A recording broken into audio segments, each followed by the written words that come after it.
título é Pense e Emagreça, mesmo após os 30 anos.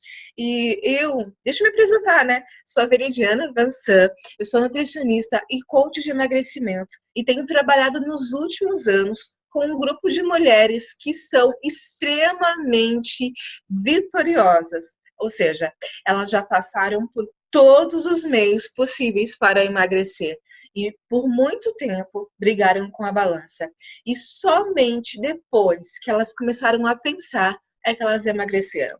Então, nessa aula, você vai entender um pouco mais sobre essa estrutura do porquê o pensar é muito necessário, essencial, quando se quer emagrecer, mesmo após os 30 anos. Se você não tem 30 anos ou se você não está interessado em emagrecer, tá tudo bem, viu? Esse vídeo não é para você, essa aula vai perder o seu tempo e não é essa a minha intenção. A minha intenção é ajudar aquela mulher que mesmo com 30, 40, 50 anos, tem lá no fundo, um sonho, um desejo de sim emagrecer e estar de bem com o seu peso.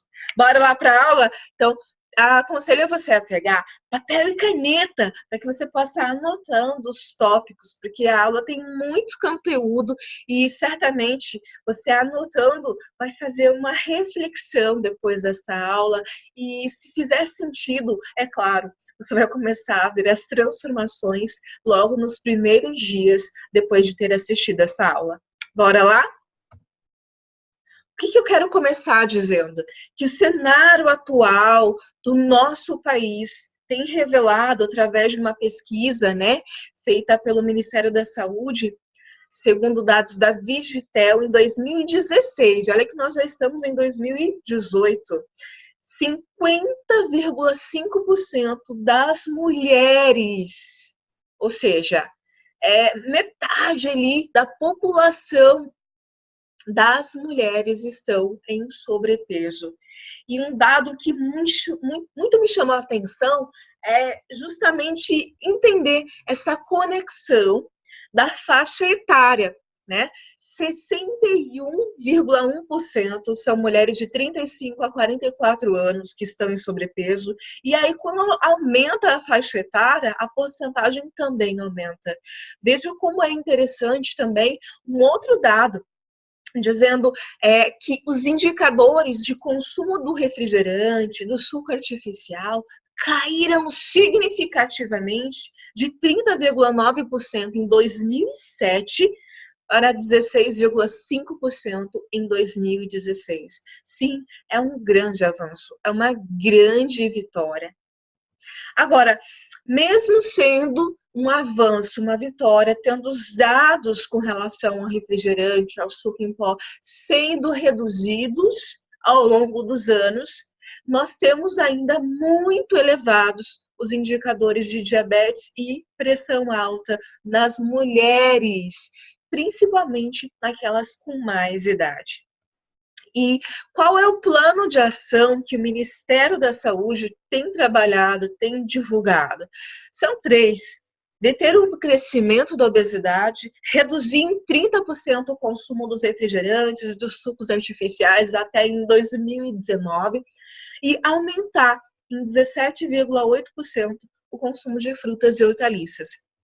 Agora vem cá, será mesmo que essas metas, esse plano de ação traçado, pode te ajudar? A minha sincera opinião, não. Não, e eu vou te explicar exatamente por quê. Porque quando a gente tem esses dados e você não é mais aquela mulher que toma refrigerante, que toma suco em pó, você tem um consumo adequado, frequente de frutas, verduras e legumes, ou seja, você já está consciente de que são boas essas escolhas para a sua vida, contudo você ainda não emagrece ou não conseguiu emagrecer a ponto de se sentir bem com o seu peso. E aí, para onde você recorre? É óbvio que para as buscas nos sites, nas redes sociais, enfim. E quando você vai vendo ali os depoimentos, vídeos, fotos de antes e depois de mulheres que fizeram uso de alguma substância, alguma cápsula, algum comprimido, ou fizeram algum tratamento estético, isso te causa uma certa euforia, ou diria, aumenta a sua vontade de querer emagrecer, porque essas coisas te causam inspiração, não é mesmo? Agora, quando ao mesmo tempo que a mídia, né, os veículos de informação e comunicação dizem para você que há sim uma alternativa com cápsulas, pílulas, shakes, procedimentos estéticos, e sem contar também nos procedimentos cirúrgicos, uma cirurgia bariátrica. Essa mesma mídia, esse mesmo canal de informação diz que, bom, se você ainda não está na casa dos 20, 30 e ainda está com dificuldade para emagrecer, fique sabendo que após os 30 anos, 40 anos, isso se torna quase que impossível. Basicamente, isso revela muito forte aquelas mulheres que, quando procuram pela internet alguma ajuda, alguma solução, é porque elas têm um desejo imenso de emagrecer. E aqui eu quero dizer assim que desejo de emagrecer tem muita diferença de força de vontade, certo? Eu procurei no dicionário Aurélio sobre o significado da palavra desejo. E lá está dizendo assim: é aquilo que se deseja que aconteça. Mas eu não me sustentei ainda e fui lá. Procurei o que significava a palavra vontade. Lá no dicionário Aurélio, veio a palavra veleidade. Você sabe qual é o significado dessa palavra? Bom, nem eu sabia. Lá aí foi mais uma vez procurar em um outro dicionário, lá no Pribeiro. O Pribeiro, ele fala que veleidade é vontade hesitante, repentina ou passageira. É uma vontade excêntrica ou pouco razoável. É igual capricho. Ou também é aquilo que resulta da imaginação e não é realizável. É o mesmo que uma fantasia, uma quimera, um sonho, uma utopia.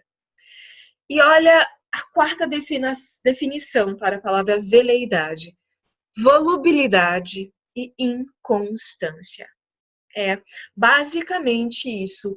Quando você tem o desejo de emagrecer, quando você de fato coloca ali para você todo aquele sonho, todo aquele projeto de emagrecer, de entrar naquela calça jeans de novo, de tirar fotos e se sentir bem vendo essas fotos, de você ir para a praia, de você estar se relacionando lá com o seu marido, com o seu namorado e não se sentir desconfortável se ele colocar a mão na sua cintura.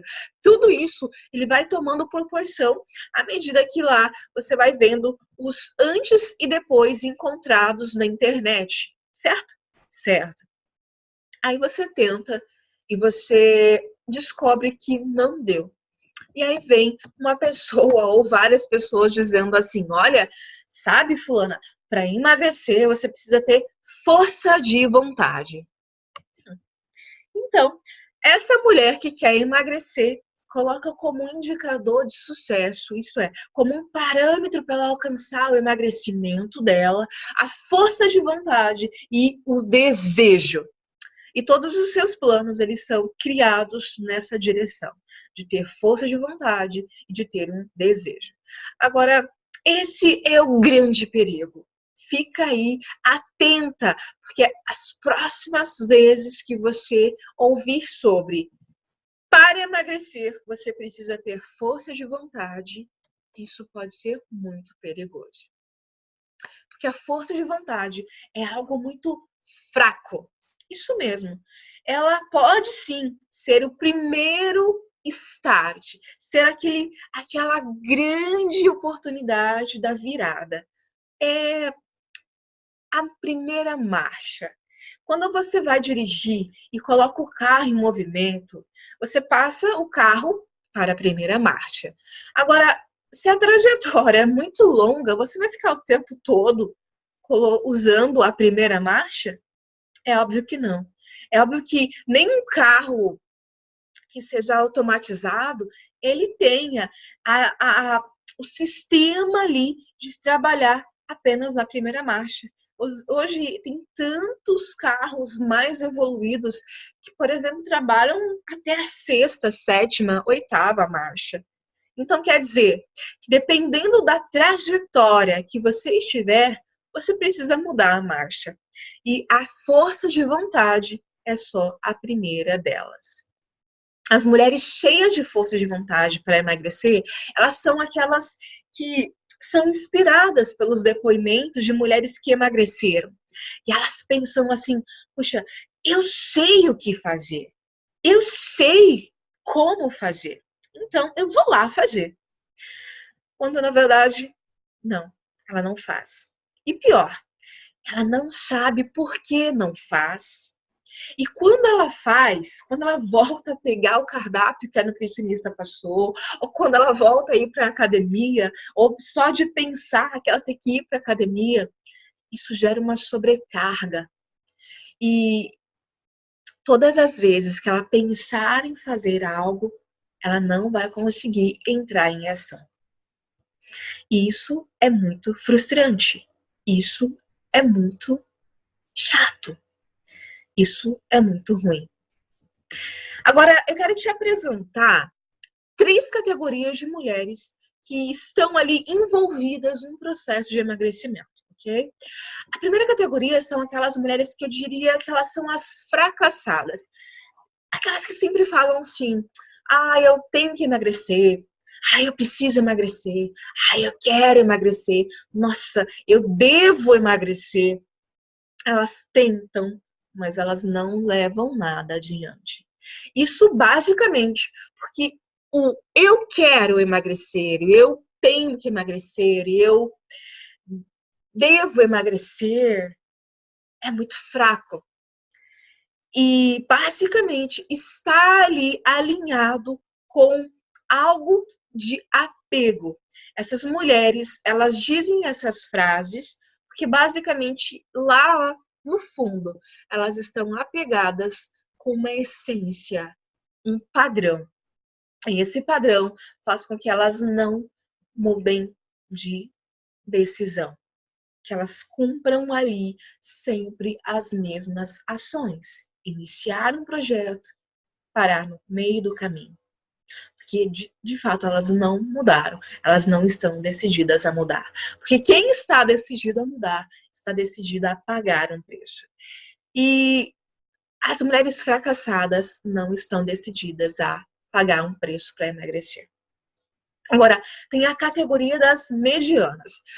As mulheres medianas são aquelas que elas sim estão decididas a pagar um preço. Não mais ficam falando, eu tenho que emagrecer, eu devo emagrecer, eu quero emagrecer. Não, elas vão e agem. Elas tomam uma decisão e elas entram para a ação. E elas pagam um preço, muitas vezes um preço muito alto. O preço de talvez viver o tempo todo à mercê de serem orientadas pelos outros a respeito do que comer, quando comer e por que comer. Elas vivem como uma espécie de marionetes.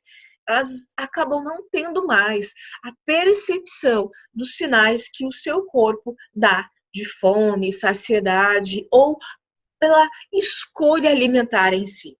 Se tornam, sim, prisioneiras de um cardápio, se tornam, sim, prisioneiras de uma atividade física. E quando fazem algo que não está ali alinhados com o propósito que alguém falou para elas, se torna muito pesado para elas. É como se elas estivessem descumprindo todo o comprometimento que elas têm com alguém. E elas esquecem do maior comprometimento que elas têm com elas mesmas, que é a liberdade. A liberdade de poder comer, a liberdade de poder ouvir o corpo. E isso acaba restringindo muito a alimentação. Tem mulheres que vivem à base de uma alimentação totalmente restrita só pelo fato de que alguém falou que tinha que ser assim.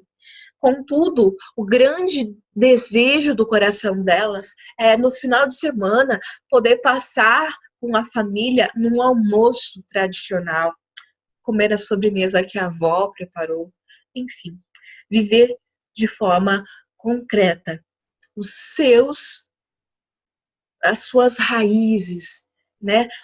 Aquilo que traz ela e que forma ela. Agora, tem as mulheres que eu diria que elas são vitoriosas, então elas estão na terceira categoria.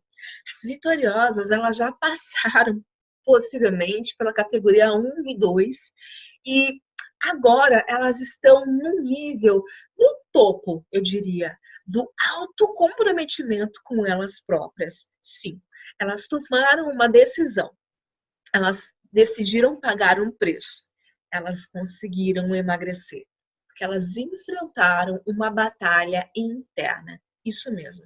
Hoje elas têm o autocontrole, hoje elas conseguem comer o que elas quiserem e elas podem muito bem parar de comer quando quiser. E decidir isso é algo muito, muito gratificante.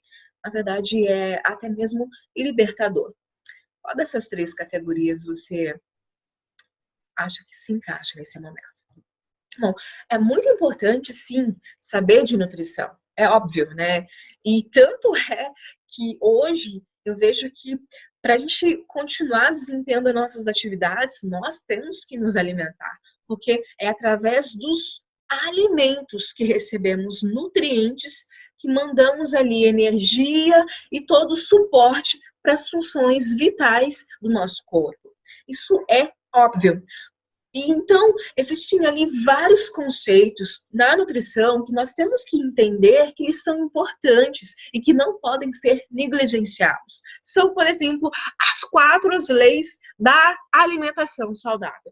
As 4 leis da alimentação saudável, praticamente elaborada lá em 1937, ainda vigora com total força, porque diz respeito à quantidade, ok? Você precisa adaptar uma quantidade para o seu momento, o seu processo de emagrecimento. E não é comer uma folha de alface que vai fazer você emagrecer. Muitas pessoas se preocupam com as calorias. Eu, quando era perguntada a respeito de quantos cardápios tem, aliás, quantas calorias tem esse cardápio, Nutri, eu sempre dizia assim, olha, vamos focar em outras coisas. Vamos focar na qualidade, vamos focar na adequação, na harmonia. Porque se formos focar apenas na quantidade, é óbvio que eu daria para você um pote de margarina se isso fosse cumprir as necessidades energéticas que você precisa diariamente. E tá tudo bem. Aí a pessoa se assustava, arregalava os olhos e eu falava, tá vendo? Acho que ninguém merece comer todos os dias um pote de margarina só para cumprir a cota de calorias diárias. O que acontece é fazer ali o balanço e o equilíbrio de um prato que tenha a quantidade necessária para matar a tua fome, te dar saciedade e também a qualidade.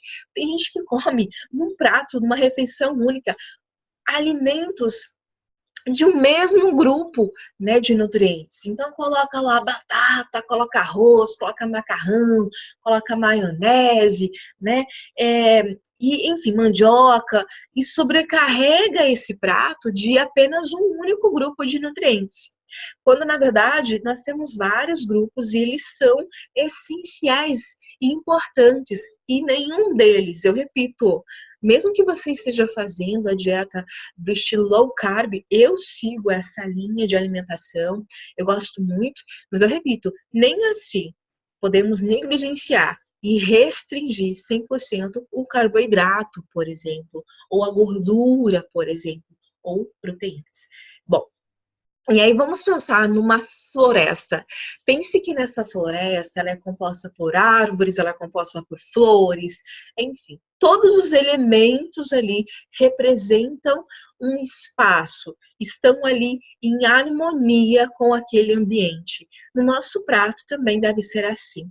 Você precisa entender a harmonia dos nutrientes e poder aceitar um cenário no teu prato de uma alimentação saudável não é apenas comer alface e tomate todos os dias como salada. Você precisa respeitar a importância do alface e do tomate, mas também entender que existem outros vegetais, outros legumes que podem ser incorporados para fazer parte desse cenário de alimentação saudável, certo?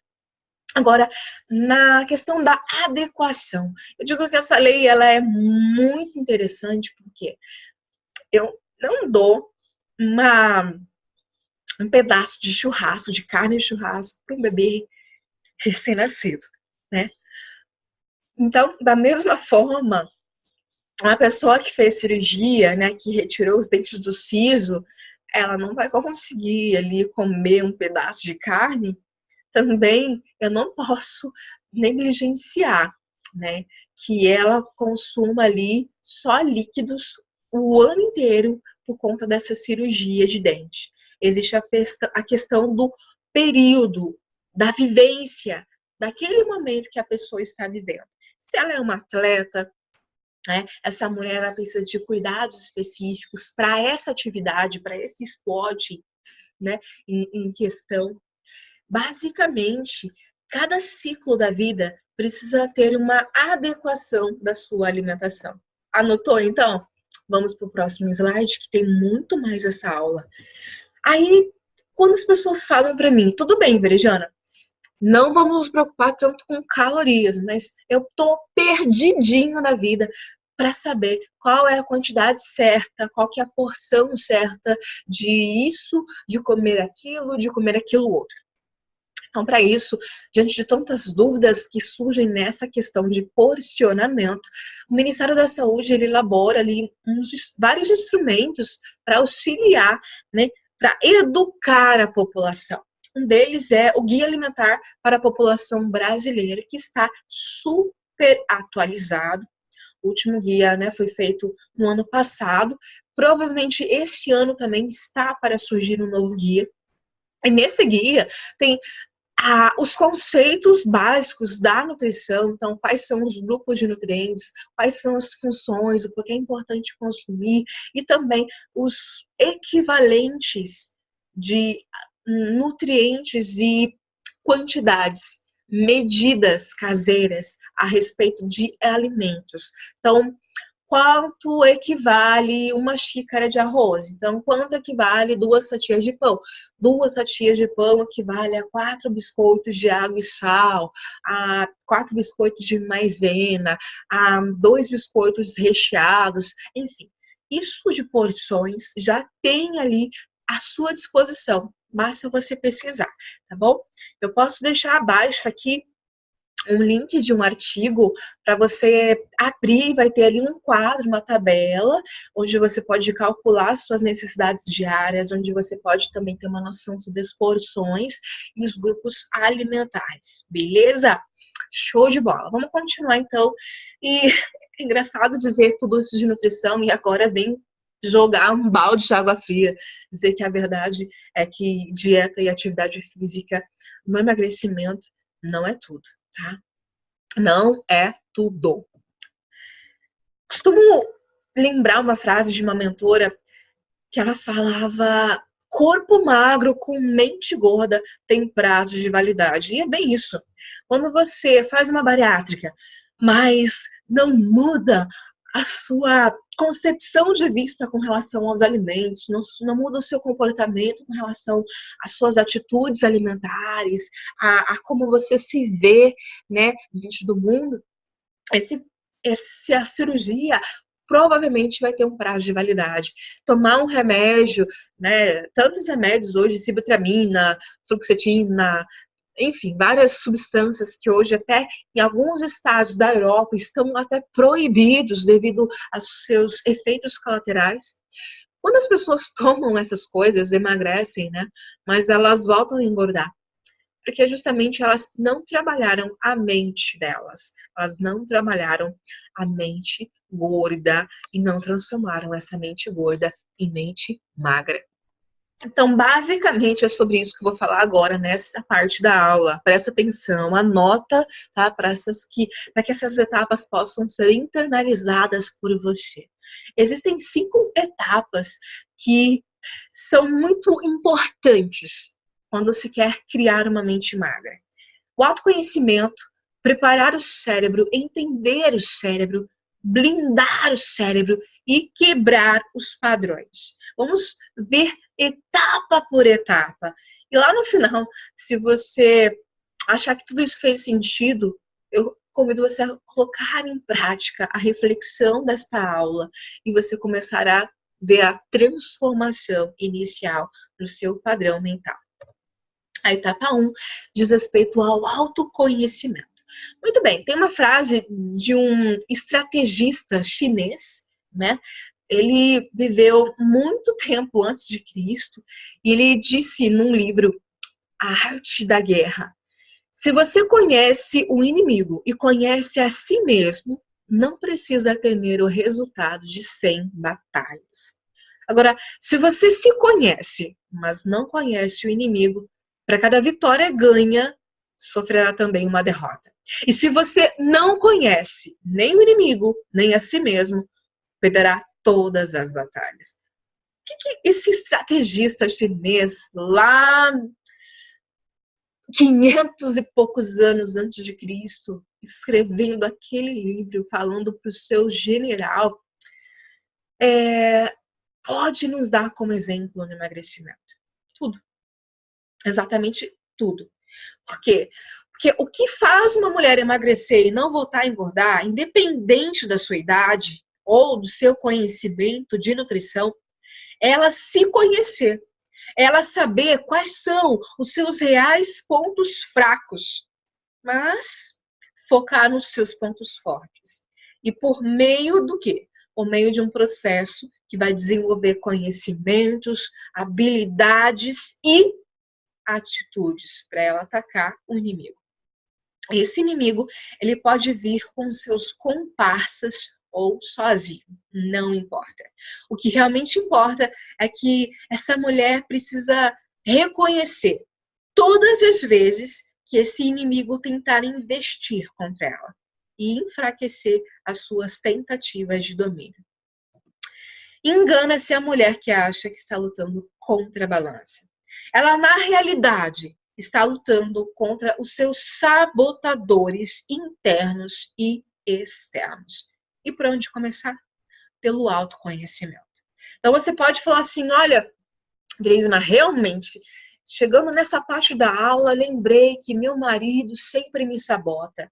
Ele sempre traz coisas gostosas para mim comer, mesmo sabendo que eu estou de dieta. Ou que a minha amiga do trabalho sempre leva coisa lá para comer e eu fico com vergonha e ela acaba me sabotando, porque ela sabe que eu quero emagrecer. Mas o sabotador mais forte é aquele interno. E é por isso que você precisa buscar o autoconhecimento, descobrir a sua autossabotagem. A segunda etapa é conhecer o cérebro. Bom, se você imaginar menos, menos será o que você seguramente merecerá. Quantas vezes no dia você se imagina magra?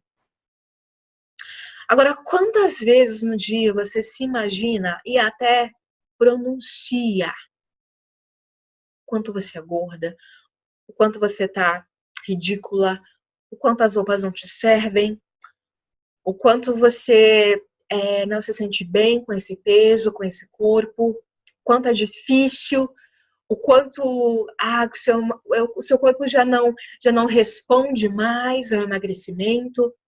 Quantas vezes você pronuncia isso? Basicamente, se você imaginar que todas as vezes que você pronuncia que você não consegue, que o seu corpo não responde, que você já tem mais de 30 e isso é difícil, e que você tem um corpo que não é bom, que não é bonito, que você não se sente bem. E aí é como se um dedo de alguém estivesse apontando para você. Imagine agora a cena de um dedo apontando para você.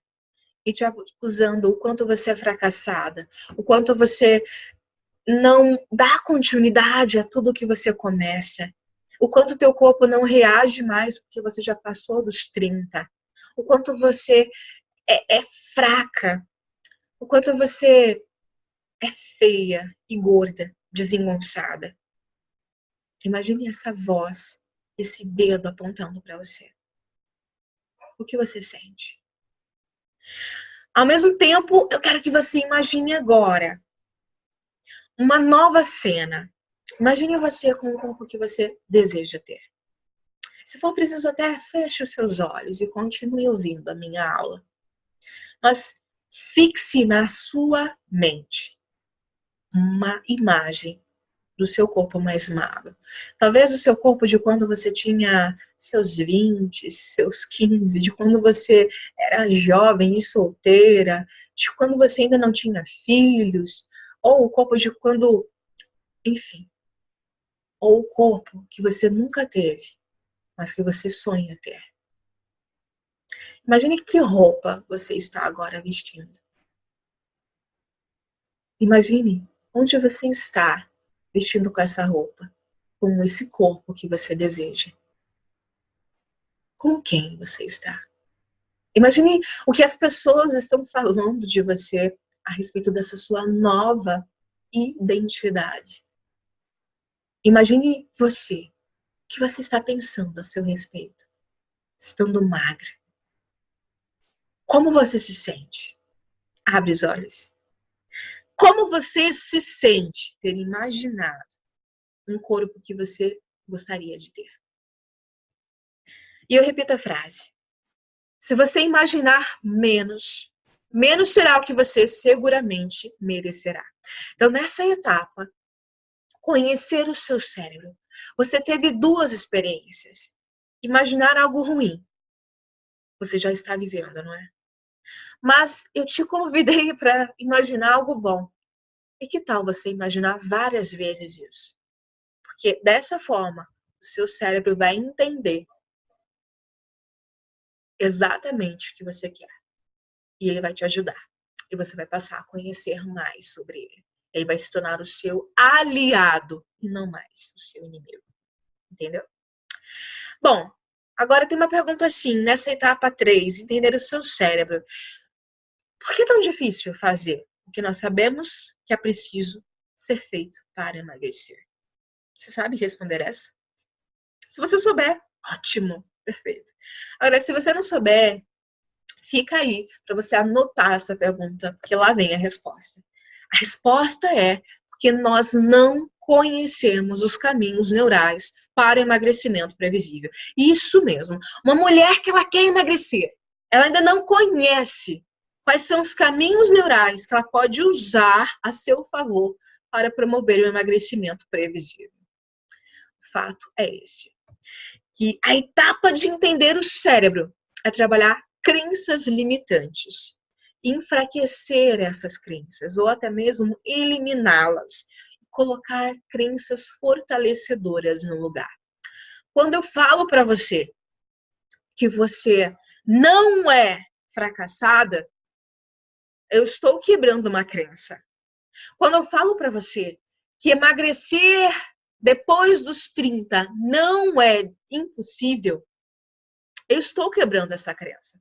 Eu estou fazendo com que essa frase, que muitas vezes você repetiu para você mesma, falou para outras pessoas, ouviu de alguém, eu estou enfraquecendo elas. Agora, não basta só enfraquecer essas crenças, essas frases. Eu preciso colocar crenças fortalecedoras no lugar. Eu preciso entender que muito bem o que acontece, né, é acreditar em padrões. Padrões. Eu vou contar basicamente uma história que é do cocô. Eu tive uma coach, né, e ela não conseguia emagrecer como ela gostaria. Inclusive, ela entrou no processo no mesmo período que a irmã dela, que precisava emagrecer também, e que no período de 3 meses a irmã já tinha emagrecido 17 quilos. E ela ainda 3. E ela sofria muito com essa comparação, né? Com relação ao resultado que ela tinha e ao resultado que a irmã tinha. Então, nós fomos aprofundar numa sessão, nós estávamos, na verdade, na penúltima sessão de coaching, e ela vinha trazendo uma tristeza por conta do intestino, que não estava funcionando bem. Ela falava, Nutri, eu já fiz de tudo, tudo que você me orientou a fazer, olha, mas meu intestino continua travado. E todas as vezes que eu penso que é hora de comer, eu já penso na aflição, do mal-estar que vou sentir. Porque eu não estou evacuando, não estou fazendo cocô, e a coisa está acumulando, né? E meu peso está estagnado, certamente por isso. Então eu falei, pois bem, nós precisamos entender o porquê o seu peso está estagnado, sendo que você tem dito para mim que está fazendo todas as estratégias possíveis para o seu intestino funcionar de uma forma mais adequada. E ao longo da nossa conversa, nós entramos num ponto muito delicado, que era a questão dela prender os desejos, né, de fazer cocô. Não deu vontade, ela prendia, porque ela estava perto de algum familiar, porque ela estava na casa do namorado, então ela deixava para depois. E quando ela queria fazer cocô, o cocô não saía ou saía com muita dor e dificuldade. Então eu perguntei por que ela fazia isso, e ela disse que basicamente ela se sentia muito mal e desconcertada, desconfortável na ideia de sair, né, do banheiro depois de ter feito cocô e deixar exalar porta fora o odor do cocô que ela tinha feito e ouvir dos parentes, dos familiares, comentários do tipo, nossa, que bicho você matou, olha o urubu aí, olha que carniça. Então ela se sentia muito mal com esses comentários, que eram muito repetitivos e corriqueiros no cotidiano familiar. E também, ela tinha muito medo de fazer cocô na casa do namorado e poder, de fato, de repente, entupir o vaso. E ela ficava pensando no desespero que seria se isso acontecesse. Então, ela evitava fazer cocô. Quando tivesse vontade, ela segurava até chegar na casa dela. E quando era na casa dela, ela precisava se certificar de que as pessoas não estavam por perto para ela poder fazer cocô. E quando eu ouvi dela essa essa declaração, né? Eu trouxe para a sessão um resultado de uma ferramenta que nós havíamos aplicado nas primeiras sessões de coach com ela, dizendo o quanto ela dava importância para o que as pessoas achavam a respeito dela. Então, basicamente, ela travava todo o processo de funcionamento intestinal por conta da parte do cérebro dela. O cérebro mandava um sinal de que se ela entupisse o vaso da casa do marido, ia ser muito, da casa do namorado, ia ser muito vergonhoso, ia ser muito constrangedor. O que será que o namorado ia pensar a respeito dela? Nossa, que cocô enorme! Uau! E também, se ela deixasse exalar o odor do cocô que ela acabava de ter feito para os seus familiares, é óbvio que as pessoas iriam falar, nossa, mas que cocô fedido, nossa, mas como você é capaz? Uau!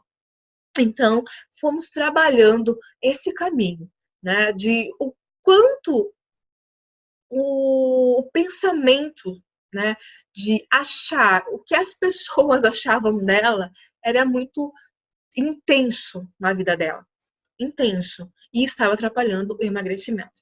Então, a minha pergunta foi a seguinte, fulana, o que você pensa que pode vir a acontecer se você continuar a pensar dessa forma? Que todo mundo se importará ou debochará de você ou se espantará com você caso tenha feito um cocô fedido ou grande demais a ponto de entupir o vaso.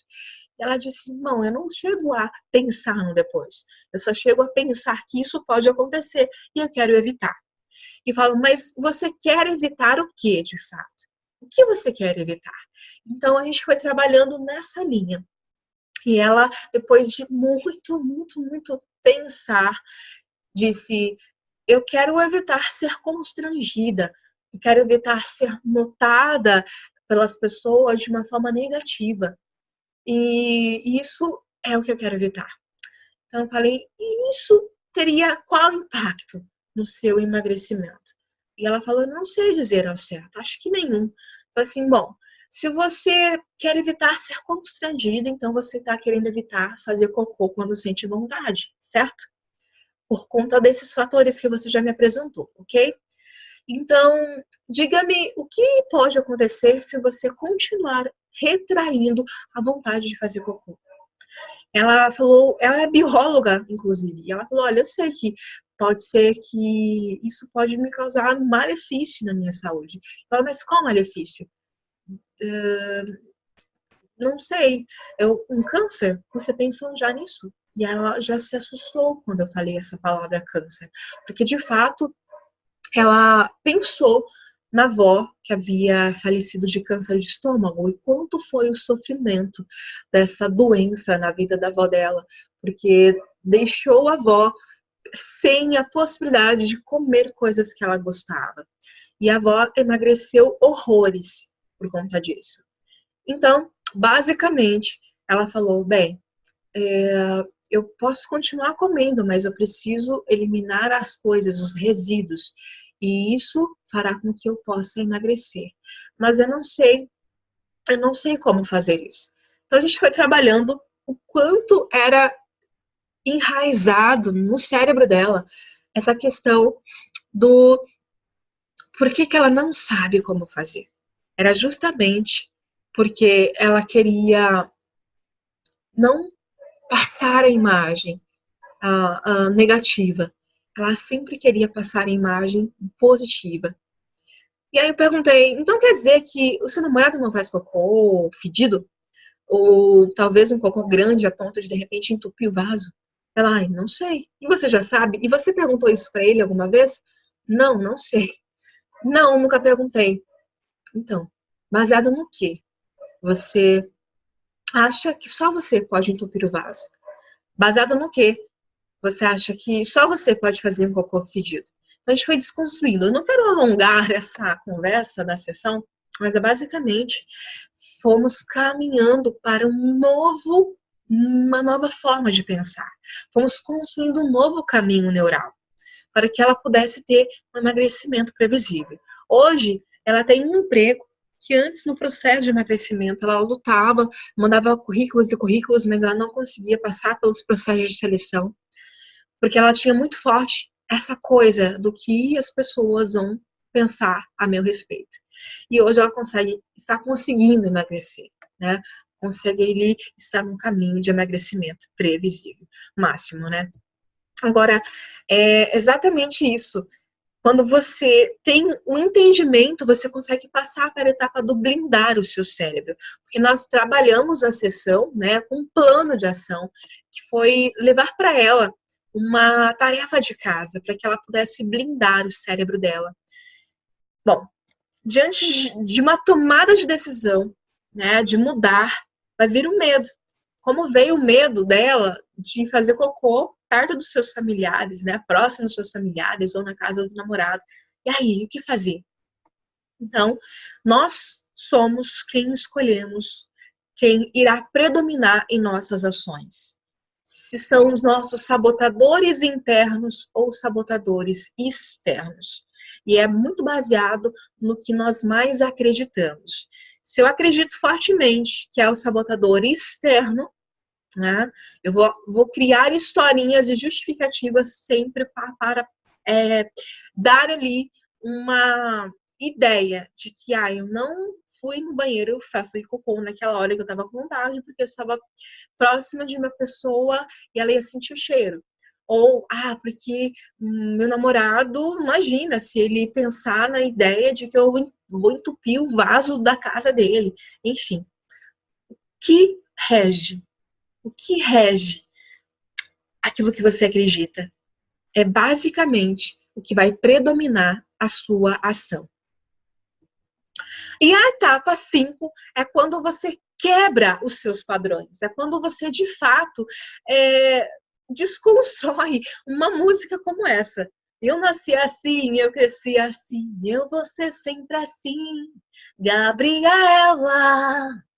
Essa música é composta pelo Dorival Caymmi, diz basicamente frases, né, que ainda são resquícios de padrões de crenças limitantes. Então, uma crença limitante é dizer que, eu nasci com 5 quilos, então é natural que eu não emagreça, que eu vou viver o tempo todo assim, em sobrepeso. A minha família sempre foi gordinha, então é natural que eu também seja. É, ah, Depois dos 30, realmente é difícil emagrecer. Então é natural que eu não tenha conseguido. Entende? Frases como essas ainda são resquícios dos padrões das crenças limitantes. E na maioria desses casos, eu chamo a mulher que quer entrar nesse processo de emagrecimento, quer estar no modo do piloto automático. A neurociência, ela apoia a tese de que nós temos uma rede de neurônios que permitem que façamos coisas monótonas, sem que nós percebamos. Um exemplo que eu dei aqui na figura foi de escovar os dentes. Então, hoje, você escovou seus dentes, e você ficou lá, agora eu vou colocar a escova para o lado superior aqui direito. Agora eu vou colocar para o lado superior esquerdo. Agora eu vou colocar a escova para o lado inferior direito. Agora eu vou posicionar a escova para o lado inferior esquerdo. Agora eu vou escovar a língua. Você faz isso? Acredito que não. Sabe por quê? Porque isso já está um padrão, isso já gerou um padrão de tantas vezes que você repetiu. Né? Isso se torna um hábito. No emagrecimento é o mesmo caminho. Nós temos padrões que entram por meio dos hábitos. Bom, existe aqui uma engrenagem cerebral que eu quero explicar para você nessa aula. Essa parte da aula é importante que você anote e faça ali essa sequência mesmo, tá? Dessa conexão que eu vou falar. Desculpe a voz, porque assim, eu estou um pouco gripada, mas mesmo assim não é um empecilho para que essa mensagem chegue a você até agora, nesse dia, nessa tarde, nessa noite, nessa manhã, independente da hora que você estiver assistindo essa aula, ok? Então, vamos lá. No emagrecimento, os padrões entram por meio dos hábitos, ok? Então, a primeira engrenagem é você pensar.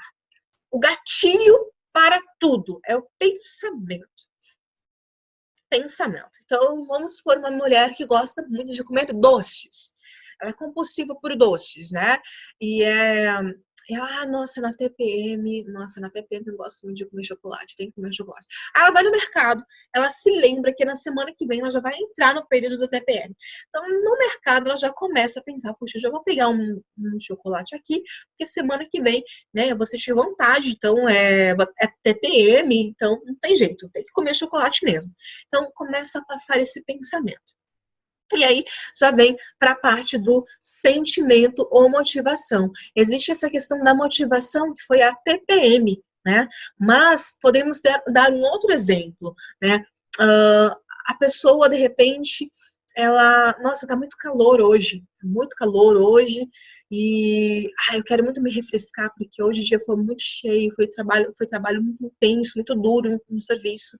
Enfim, o sentimento é dela querer buscar refrigério, reconforto, alívio, e ela vai para o comportamento. Seja aquela que vai comprar o seu chocolate, porque ela já pensou que semana que vem ela vai entrar no período de TPM, então foi uma motivação para ela, ou seja, então, que vai comprar uma Coca-Cola no caminho, né, na volta para casa, que ela sentiu o quanto ela merece, né, justamente por ter passado um dia intenso de trabalho, e ela é merecedora desse reconforto. E aí, se isso é feito uma vez, né, esse caminho ele volta para o pensamento. Então, novamente, mês que vem ela está no mercado, essa semana eu vou entrar na TPM, ela já compra o chocolate pela motivação da TPM, ela já come o chocolate, ela já cria esse hábito. Então, isso vira aqui um ciclo que não termina.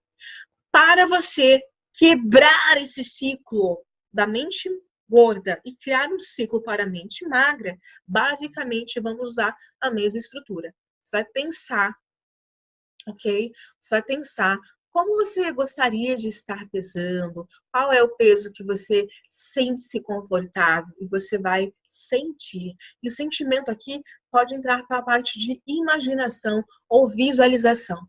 Então, a partir desse princípio, você vai ser motivada para agir. Agindo, você vai criar ali um comportamento onde, se esse comportamento feito por várias vezes, vai criar uma manutenção desses hábitos. E aí já está pronto o padrão. O padrão já está cumprido e estabelecido. Então, primeiro, a primeira engrenagem da criação de um hábito é o pensamento, depois os sentimentos ou as emoções, depois o comportamento, depois os hábitos de fato. E por isso, qual que é a importância do emprego da constância na rotina? Se você olhar para essa engrenagem aqui, né, a gente pensa que é uma constância aqui também, não é? Aqui é uma rotina. E aí, a importância da rotina na sua vida com relação ao emagrecimento é muito legal. É muito legal de ser abordado aqui nessa hora da aula, justamente pela palavra constância, tá? Qual que é a importância do emprego da constância? Primeiro eu quero saber se você sabe o significado da palavra constância. Não? Vamos lá. No Aurélio, olha que lindo essa definição. Constância significa insistência inquebrantável na convicção. Olha que, assim, e aí eu fico muito saudosa de algumas coisas que eu me lembro da infância, né? Minha avó sempre contava coisas da vida dela, enfim. E uma coisa que ela lembrou agora, quando falei para vocês sobre essa definição da constância, é que minha avó uma vez contou, quando meu pai era pequeno, eles moravam no sítio e aí eles tinham que ir para a igreja. E era uma estrada de chão, só que meu pai estava com muito sono, e ele não estava muito disposto a andar, a caminhar ali tantos quilômetros até chegar à igreja. Minha avó colocou uma roupa toda branquinha nele, ficou, né, a roupa toda branca para ir para a missa. E aí, quando minha avó se deu conta, o meu pai começou a rolar no chão, né, sem parar, ele começou a rolar, ou seja, ele se sujou todo.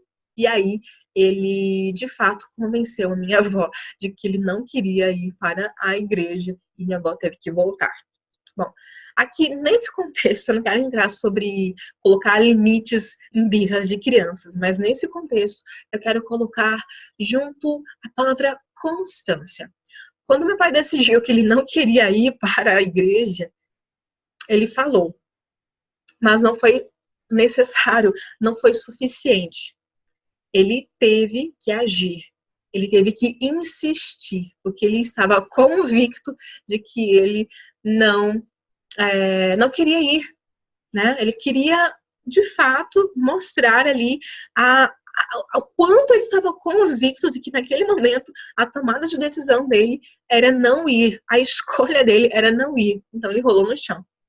E aí minha avó sempre usava essa palavra assim, nossa, quando ele cismou que ele não queria, ele rolou no chão. Então, tem uma definição da palavra cismar, eu não trouxe aqui no slide, mas é basicamente essa coisa de nós levarmos aquilo à risca, de nós desejarmos muito aquilo. E cismar é você desejar de forma que seja constante, que seja inquebrantável na convicção. Uma mulher que cisma em emagrecer, mesmo depois dos 30, ela emagrece.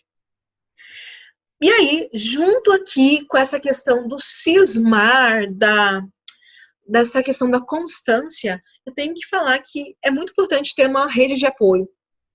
Uma rede de apoio junto com um plano de ação. Porque somente com a rede de apoio, junto com um plano de ação, é que você vai ter ali ingredientes essenciais para sustentar para sustentar toda tomada de decisão que você determinou para você, toda determinação de mudança que você traçou para você nos próximos dias, meses e anos. Agora, se você quer ir rápido, você pode até ir sozinha, né? Essa é uma frase muito, muito popular do provérbio africano. Se você quer ir rápido, vá sozinho. Se você quer ir longe, vá acompanhado.